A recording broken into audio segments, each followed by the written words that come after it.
Smart കിച്ചണിലേക്ക് എല്ലാവർക്കും സ്വാഗതം. ഇന്നത്തെ റെസിപ്പി പപ്പായ ജാമാണ്. കെമിക്കൽസും പ്രിസർവേറ്റീവ്സും ഒന്നും ചേരാത്ത പഴുത്ത ഓമയ്ക്ക കൊണ്ടുള്ള ജാം എങ്ങനെ ഉണ്ടാക്കുന്നത് നമുക്ക് നോക്കിയാലോ. സബ്സ്ക്രൈബ് ചെയ്യാതെ നിങ്ങൾ ഈ വീഡിയോ കാണുന്നതെങ്കിൽ സബ്സ്ക്രൈബ് ചെയ്തൊന്ന് സപ്പോർട്ടും കൂടി ചെയ്യണേ.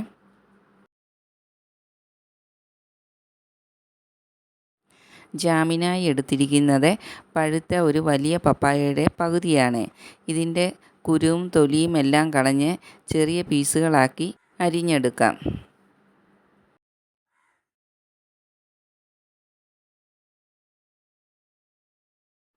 പപ്പായ കഷ്ണങ്ങളാക്കി എടുത്തിട്ടുണ്ട്. ചെറിയ കഷ്ണങ്ങളാക്കിയാണ് എടുത്തിരിക്കുന്നത്.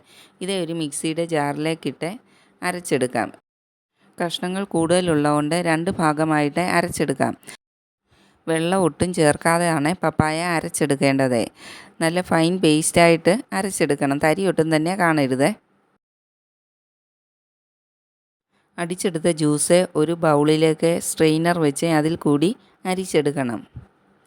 തരി ഒട്ടും തന്നെ കാണത്തില്ല, എന്നാൽ എന്തെങ്കിലും ഉണ്ടെങ്കിൽ മാറിക്കിട്ടാനായിട്ടാണ് അരിച്ചെടുക്കുന്നത്.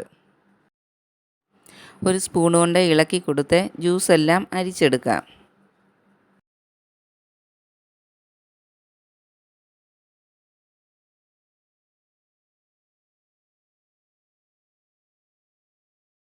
പപ്പായ എല്ലാം മിക്സിയിൽ അരിച്ചെടുത്തിട്ടുണ്ട്.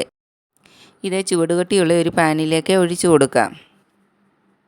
നോൺ സ്റ്റിക്കിൻ്റെ ഒരു കടായിയാണ് എടുത്തിരിക്കുന്നത്. അതാകുമ്പം കുറച്ചും കൂടി ഈസി ആയിട്ട് നമുക്ക് കുക്ക് ചെയ്തെടുക്കാൻ പറ്റും.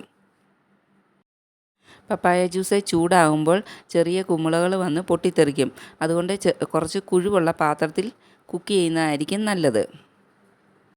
തുടർച്ചയായി 15 മിനിറ്റ് ഇളക്കിക്കൊണ്ടിരിക്കണം.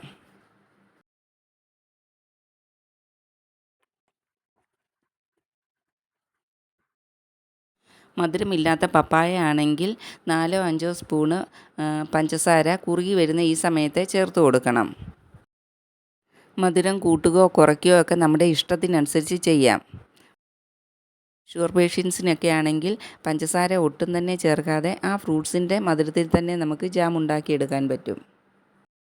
ഈ ജാമിൽ നമ്മൾ കളറോ മറ്റ് കെമിക്കൽസോ ഒന്നും തന്നെ ചേർക്കുന്നില്ല. കുട്ടികൾക്കും മുതിർന്നവർക്കും എല്ലാം നല്ല ധൈര്യമായിട്ട് കഴിക്കാൻ പറ്റുന്ന രീതിയിലാണ് ജാം ഉണ്ടാക്കിയിരിക്കുന്നത്. ഇത് ഇപ്പോൾ നല്ലവണ്ണം കുറുകി വന്നിട്ടുണ്ട്. ഇനി ഇതിലേക്ക് അടുത്തതായിട്ട് ചേർത്ത് കൊടുക്കുന്നത് അരമുറി നാരങ്ങയുടെ ജ്യൂസാണ്. അതും കൂടി ചേർത്ത് നല്ലവണ്ണം ഒന്ന് മിക്സ് ആക്കിയെടുക്കാം.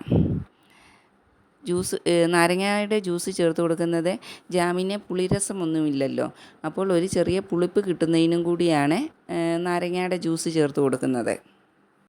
നല്ലവണ്ണം മിക്സ് ആക്കി എടുത്തതിന് ശേഷം സ്റ്റൗ ഓഫ് ചെയ്യാം. ടേസ്റ്റിയും ഹെൽത്തിയുമായ പപ്പായ ജാം റെഡി ആയിട്ടുണ്ട്. നിങ്ങൾക്ക് ഈ രീതിയിൽ ഏത് ഫ്രൂട്ട്സ് കൊണ്ട് വേണമെങ്കിലും ജാം ഉണ്ടാക്കിയെടുക്കാം. കടയിൽ നിന്നും വലിയ വില കൊടുത്ത് വാങ്ങാതെ നമുക്ക് ഇത് വീട്ടിൽ തന്നെ ഈസി ആയിട്ട് ഉണ്ടാക്കാവുന്നതേ ഉള്ളൂ. കുട്ടികളുടെ എല്ലാം ഫേവറേറ്റാണ് ജാം. അതുകൊണ്ട് ഈ അവധിക്കാലത്തെ കുട്ടികൾക്ക് ഇത് ഉണ്ടാക്കി കൊടുക്കുമല്ലോ. നിങ്ങൾക്ക് ഈ വീഡിയോ ഇഷ്ടപ്പെട്ടാൽ ലൈക്ക് ചെയ്യുകയും ഷെയർ ചെയ്യുകയും സബ്സ്ക്രൈബ് ചെയ്യുകയും ചെയ്തൊന്ന് സപ്പോർട്ടും കൂടി ചെയ്യണേ.